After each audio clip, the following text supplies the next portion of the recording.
Here's a question for you. Which classic rock riff is underpinned by this hi-hat figure?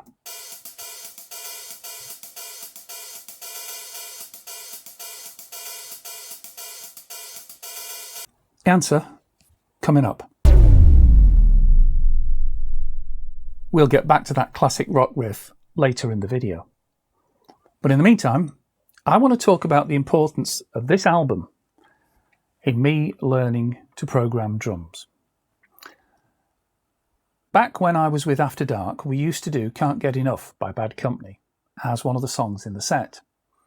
And when After Dark folded and we formed Freeway, we wanted to incorporate more blues rock into our set. Around that time, Paul Rodgers released this album, Muddy Water Blues, or a tribute to Muddy Waters. And the guitarists who play on it is who's who of guitarists of the day. Jeff Beck, David Gilmour, Buddy Guy, Brian May, Steve Miller, Trevor Rabin, Richie Sambora, Neil Schon, Slash, the list goes on. And each one of them brought their own particular sound and technique to one of the songs that had been originally recorded by Muddy Waters. The interesting thing for us was that this was a 2 CD collection. And the second CD was effectively Paul Rodgers' greatest hits. And it featured songs that he had recorded with Bad Company and with Free. We ended up doing 4 songs off this particular collection. Wishing Well, All Right Now, and The Hunter joined Can't Get Enough in our set. Now, because we were working with programmed drums, it fell to me to program the drum parts for these songs. Well, MIDI libraries of the type that we have today weren't around at that time. So it was a question of listening to the original recording and recreating the drum track. Well, that's easy enough to do these days with a DAW like Cubase. You would import the song as an MP3 or a WAV file, tempo sync it to your project, and away you go. You would program each individual part of the song. Working with Cubase 3.0 on the Atari, which was MIDI only, that was slightly more difficult. It was a question of recording the CD onto a tape, playing the tape back and back and back, and tempo syncing the MIDI to the recording, playing both together in the hope that they would sync up, and then trying to work out what you should be programming. It was a bit of a trial, but I got there in the end. And I learnt an awful lot from recreating the drum parts on the CD. The drummer on the album was Jason Bonham, son of the late John Bonham of Led Zeppelin. And I thought it might be interesting to have a quick look at some of the things that I picked up from listening to young Mr. Bonham and the way he played that translated later into the way I would program the rest of the drums for the Freeway set and henceforth from that time. So let's have a look, see what we got.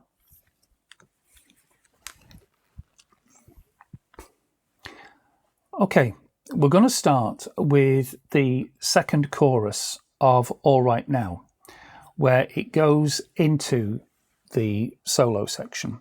Now, if you're familiar with the extended version of All Right Now, not the radio ready or the radio friendly version, you will know that there is a sort of a drop section before the main solo starts. And that's what we're going to have a listen to. But a lot of drum patterns that you would find in a MIDI drum pack are either the same pattern, one bar repeated on and on and on, or you've got the drummer will play one bar, then another bar, and then he'll repeat that 2-bar pattern throughout. What I want you to listen for after the original fill here is that that's not what Jason Bonham was doing on that album. In this particular instance, he plays the intro to the chorus, then a second bar, repeats the second bar, and then goes into a fill. And he lays back on that fill before he dances into the hi-hat for that extended entry piece to the solo. Have a listen, see what I mean.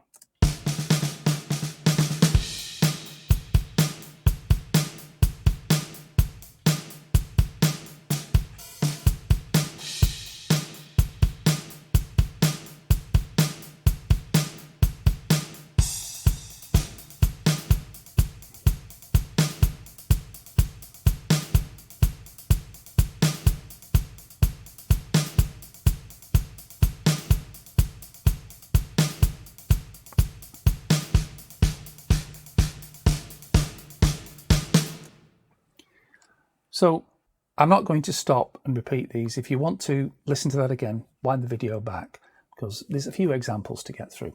The next thing I want to look at is how he builds towards the end of the solo. When the solo proper starts, he's playing this, and he keeps playing this 2-bar pattern with minor variations through most of the solo.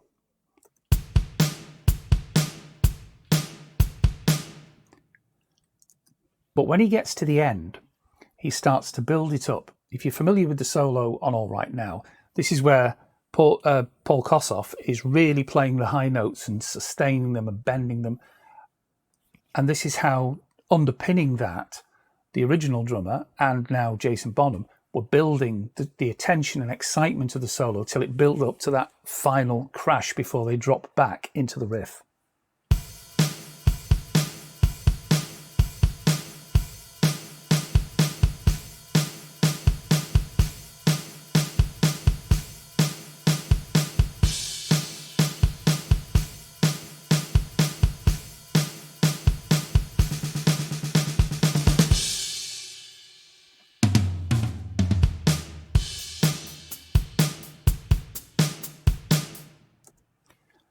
So I think you'd go a long way before you found drumming like that in a MIDI drum pack. And it's also interesting just to listen to that final 2 bars, how when it drops back into the riff, the da, da, da, da, how Jason Bonham accents the off beats in what he's playing. So it's not just a simple question of keeping the beat, he's actually servicing the song with what he's playing. That not playing the same thing over and over again comes to this second example, which is the end of the verse, the second verse of Wishing Well going into the bridge. Here you'll hear him play an A bar, 2 bars of B, an A bar again, then A, B, A. So that's 7 bars. And then the 8th bar is a fill that takes him into the bridge. Now, the bridge normally is the sort of the exciting bit of the song.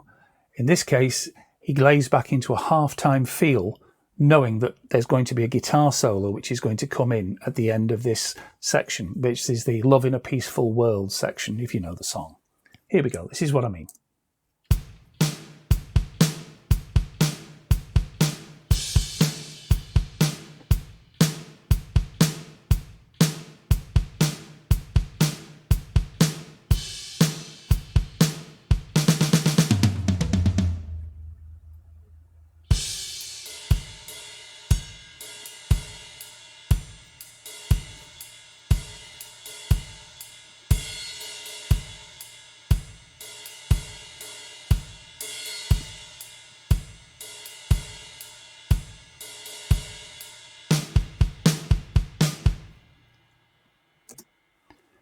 Okay, the next example is taken from the intro of The Hunter. Now, in this instance, it's recorded as a 3-piece with the lead guitar playing a solo as the song starts.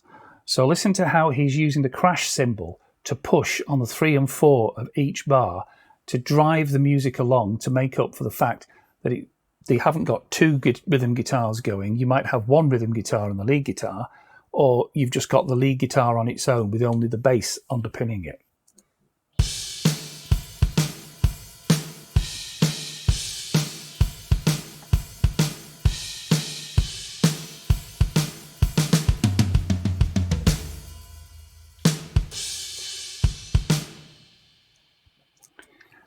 Final example comes from Can't Get Enough.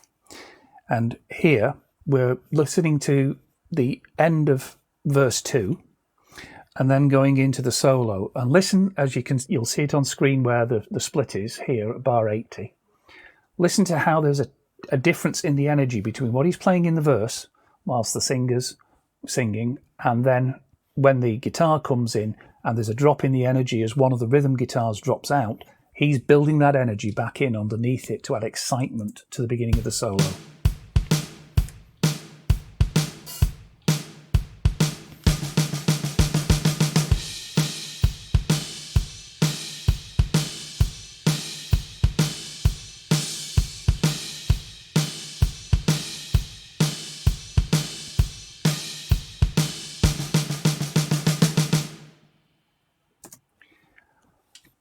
All of which leads us back to the question I asked at the beginning.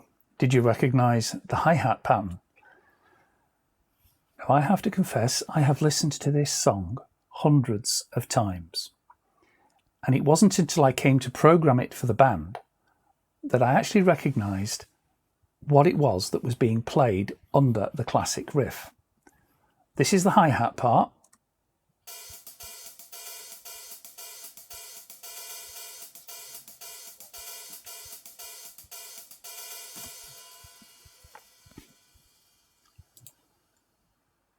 And this is the part that it sits underneath.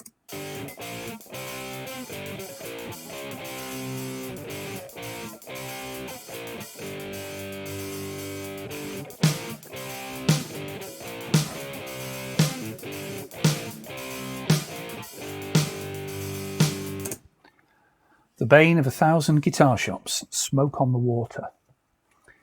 Now, the reason I've included this one is it leads me into a point I want to make about why this is generic for everybody, not just for people who want to play rock or blues. For me, Ian Paice is what I would class as best of breed. He's come from a big band background. I think his dad was a big band drummer. And he brings that influence into his playing, which gives it a more considered and developed rhythm than some drummers who are, with the best will in the world, tub thumpers. Solid beat, which is great for certain types of music, but he's trying to contribute to the song. Examples of this come if you listen to any of their recorded work. For example, going back into the 70s, his drumming on Burn is almost a drum solo on each verse. But if you want to listen to a couple of examples, listen to some of the more modern stuff. Knocking at Your Back Door from the Perfect Strangers album is a really good example of how he services the song rather than simply sitting at the back playing the same rhythm all the time. Again, some of the more modern stuff from the Steve Morse era, stuff like Somebody Stole My Guitar, or Clearly Quite Absurd off the Rapture of the Deep album, pretty much the entire Infinite album. They're all examples of best of breed for that style of playing. So what I would say is if you want to improve your drum programming, then the thing to do is to find a drummer who you admire in the genre that you're working in, be it jazz, country, rock, hip hop. Maybe it's not a drummer, maybe it's a guy who programs drums. But import one of his songs into a session in your DAW and try and recreate it. You'll learn quite a bit by doing that, more so than simply by importing yet another MIDI pattern from another MIDI pack. I can tell you, if you can actually do In Excess Is Needed Tonight, you're doing pretty well, because that one drove me nuts. As always, if you found the video useful, please like and subscribe. And for those of you who are using program drums, don't forget you can download my drum maps for Cubase and Contact from the Buy Me a Coffee link in the blurb below this video. And that only leaves me to say, as always, thank you. And until next time, you take care of yourselves.